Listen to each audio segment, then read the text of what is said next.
Isn't that just so meditative and peaceful? Gullah Gyal. What I do. Hope y'all doing wonderful out there. This is my little rain stick right here. I went to a metaphysical expo a couple of weeks ago, and my intention there, because at those kind of places you could spend some money at those little expos. Everybody got stones and they got all kind of things, and so before I went inside, my intention was to get something such as a rain stick or something that contributed to this journey I'm on as far as like my Reiki and stuff. So when I went there, I found this. And so I'm kind of just been playing with it. And sometimes like when I want to clear my mind and I just need a moment of just relax, to breathe, I just do that a couple of times, and it just kind of like centers and grounds me and puts me into this space of just eliminating all thought and just putting me in a state of just listening to the sounds and, you know, trying to make it sound like rain. Sometimes the energy comes down a little fast, but doesn't rain do that too? So rain is one of those energies that can be super hard or super soft, you know, depending on what type. That's how water is. And pretty much all elements, like when you think about elements themselves, like elements are on different polarities. You know, you either have that very strong aspect of it, or you have the very gentle and beautiful, peaceful aspect of it. Like fire can be raging, right? Or it can be very peaceful, like a candle, or like a big forest fire rage. Or like I said, water, it can be a gentle stream, or it can be a freaking tsunami.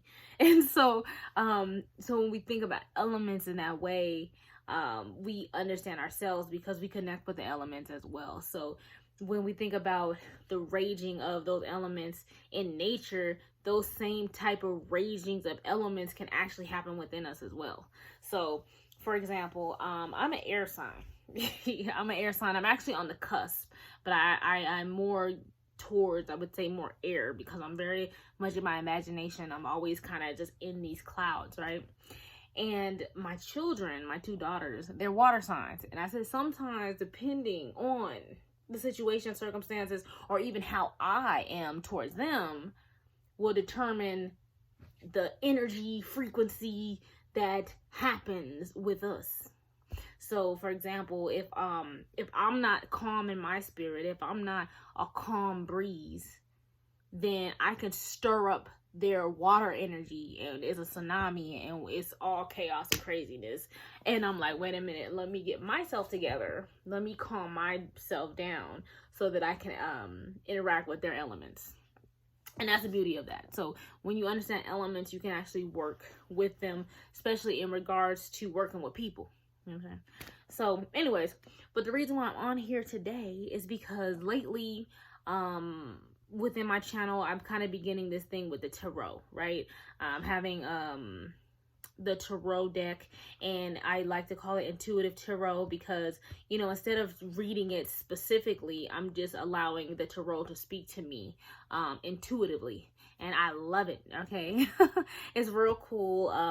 So when working with energy, like I work with energy. I'm a Reiki master, or a practicing Reiki master. I'm also going to school for massage therapy, and a lot of that stuff has to do with like energy and working with the body and working with the energy systems within the body, and allowing healing to come through. And it goes along with, you know, just overall reading of universal energy. And so that's why I like the tarot, because I believe that you know, God, spirit speaks to us in multiple ways, in different ways. And sometimes when you're reading tarot, that's how God, the universe, your spirit guides, or whatever it is that you focus on, is speaking to you more directly, because then you're kind of getting these messages that it's telling you. And I don't believe you have to be someone who is totally you know, to begin I don't believe you have to like know everything about tarot. You don't have to know what everything means, but it doesn't hurt to read up on it here and there. But I do a lot, so it's kind of hard for me to read too much up on it. So right now, within my my ascension, within my spiritual practice, I'm just allowing intuition to guide me and show me the way. And so what I love about tarot, let me show you this. So I have this deck. It's called the Tarot of Orishas. So it's a little different from your traditional tarot deck anyway. So it's kind of like you have to know about certain things to really understand it. And what I love about the tarot decks anyway is the fact that they give you books. Like, so if you pull a card or something, you just go to what the meaning of that is, and it just tells you, right?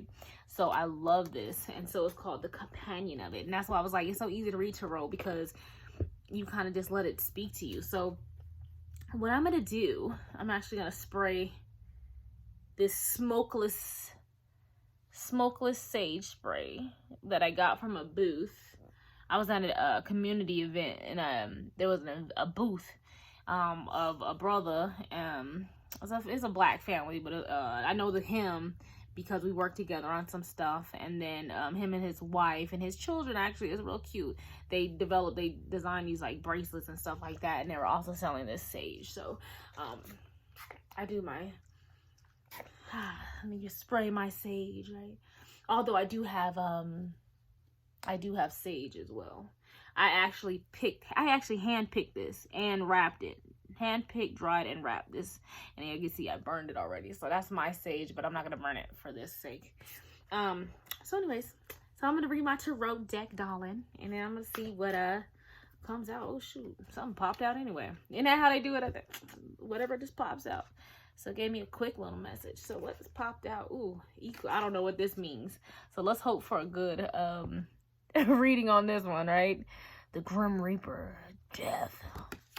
And usually things ain't always what they seem. So just because you see something like that don't mean that, you know, it's necessarily a bad thing. It could just meaning the death of a situation in which, for myself, I'm dealing with some things where, as I'm going through this ascension, as I'm going through this process of just kind of divinity and just kind of elevation and going on to this 5th dimensional frequency, there's a lot of death happening in terms of death of old situations and things that no longer serve me. And like, I had an energy, someone pop up just recently in my life that I had let go a while ago, and I had to still let it go. I was like, look, like, I need you to back up. So it's being able to control these things. So I'm actually looking for this. Iku. Here we go. So I found it. And it just tells me kind of what it means. A skeleton covered by a hooded black cloak down to the feet. We see that this figure is not standing on the ground and is surrounded by nothing. An image of no space, right? And no time. She is timeless. She doesn't seem to be affected by hours, minutes, or days. Nevertheless, she exists. But she does not consider where to place her bones. It could be a castle, a house, a hospital, an institute, or a shack. She is holding a sickle in one of her hands, a sharp cutting instrument with which she cuts off situations or things, bringing them to an end. She arrives without regard to age, sex, color, social standing, role in society, or financial position. The ancient Africans believed that the soul of a deceased person had to cross a river, a belief similar to that of the ancient Romans and Greeks, who thought that their deceased traveled over the river before reaching the last stage corresponding to its behavior in the world. The spirit, let me turn it, hold on. The spirit of the deceased remained attached to the body until its relatives threw earth on the grave. Similar concepts are shared by many spiritualists. Before the burial, the body, and then they just go on to say this, but one thing that does stuck out, like I can read the whole thing. It's actually a long little thing, but one of the things that actually stood out was this card where they were like, she is holding a sickle in one of her hands, a sharp cutting instrument in which she cuts off situations or things, bringing them to an end. She arrives without regard to age, sex, color, social standing, role in society, or financial position. So what I was just talking about, cutting off situations that no longer serve me, and this is the card that I chose. So that's how I mean, like, these things are really cool because they do give you messages and confirmation. Say you're on the right you're on the right path, darling. So you're on the right path. Cut off those things that no longer serve you in this world in order to ascend to this next dimension. And they say it's meaning upright. You know, I don't really read upside down until I really understand the right side up. But upright, it says end of something, change or transmutation, metamorphosis. So pretty much transformation into another thing, renewal, death of a thing, thought, situation, feeling, condition, state, etc. Igun or Kiumba. So you see how that works? You see how that just worked, right? Boom. So before I even read it, before I even read what their interpretation of this meant, I interpreted and intuited what this meant for myself. And it was very similar to what they did. And so that's what I mean about having an intuitive type connection when it comes to the tarot. So I like that situation. So yeah, upon first seeing it, you're going to be like, oh my God, darling, that's not.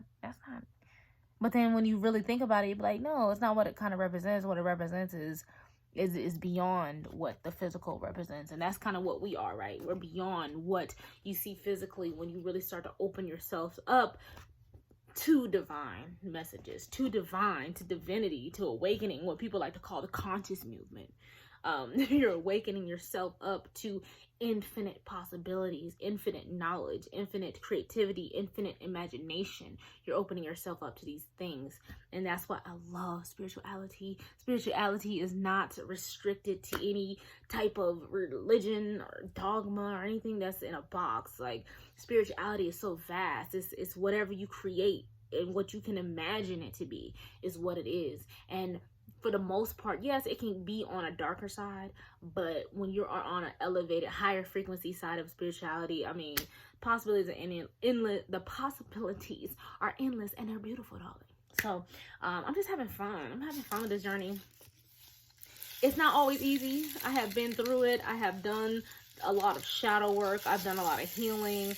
I'm still doing a lot of healing. I'm still doing a lot of things in which I'm trying to definitely elevate my frequency and just put myself on a divine path. But not everything is going to just open up for me like that. And so it's definitely going to take time. It's going to take me becoming a higher aspect of myself. And that's why I am in school. That's why I am practicing these things, because these things are what's going to set me on a path of higher elevation. So therefore I can transmute and outside of where I'm currently at, especially if it's not where I want to be. And so let that be kind of like a message and maybe motivation, inspiration to anybody who's watching this, to say, you know, just keep going, push past those barriers. It's not going to be easy. Do whatever it takes to get through those tough, rough times. Cry it out. Do whatever it takes, you know, work out, go do something, but allow it to come and be released. Don't allow it to be suppressed within you, any emotions or anything that you're feeling. Allow it to just release so that your body can feel free, because you need to have a lighter body. But anyways, I'm not going to get on to that. I just wanted to share some aspects of what I've been learning with my tarot, and I'm definitely going to do more videos, especially with my tarot cards, because like I said, this is fun. It's entertaining, because you got to say that right. It's entertaining purpose. And anything else that I kind of learned through this process and this journey. So continue to journey with me. Continue to rock it out with me and kind of see what's popping. And subscribe to the channel if you haven't. If you're watching this, subscribe to the channel. Gullah Gyal. My message will always be for you and for me to not look for ourselves in this world. Instead, become your most authentic self. And the only way you find your authentic self is to look within you, and you bring that to light. And then the world will see who you truly are. And I'll talk to y'all later. This is Gullah Gyal. And I'm out.